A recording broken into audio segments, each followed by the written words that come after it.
working, or how you're asking maybe isn't working, and you become frustrated and you think you're going to regroup and do something else. Try it a different way.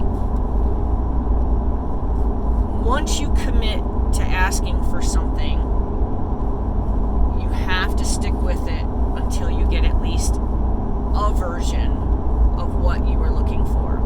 For example, you're asking the horse to go out on the circle of the walk, and you're pointing to them so they know which direction to choose, and you're supporting with energy, driving energy, to ask them to turn their nose and follow their nose. And yet, they're just staring blankly into space and not understanding what you're asking for whatsoever. And you think, it's not going to work. It's not going to work. I'm just going to sit here. My arm's going to get tired, and this is stupid. It's not going to work. The problem is, if you quit before your horse at least takes a step in the direction that you've asked them to go, at least one forward step, and you stop before they get that step, you just taught them that standing there and doing nothing is the answer. You also teach them to start to tune you out.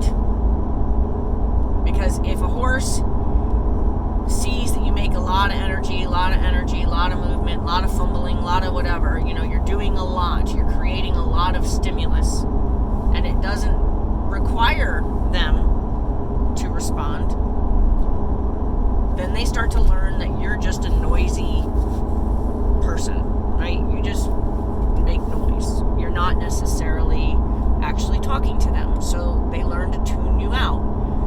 My goal is to make your communication with your horse so subtle that nobody else sees the communication. But if you get big and are very actively big, and your horse doesn't have to come up with an answer because you always quit before they have a chance to come up with an answer, you're teaching your horse that they don't need to have an answer. That's not an answer. You're teaching your horse that just standing there and doing nothing is actually the answer. So I always try to tell people, people who are already driving, that it's kind of like being at a stop sign and then making the decision to go through the stop sign. It's a commitment. You have to stick to the commitment. Once you've committed to asking the horse to do something to a cue, especially when they're just learning, but when you ask a horse to do something in response to a cue, you cannot quit asking until they at least do a version of it. If you stimulate, and they still don't do it, and then you stop, you teach them that not doing anything is the right answer, and you also teach them to learn how to tune you out.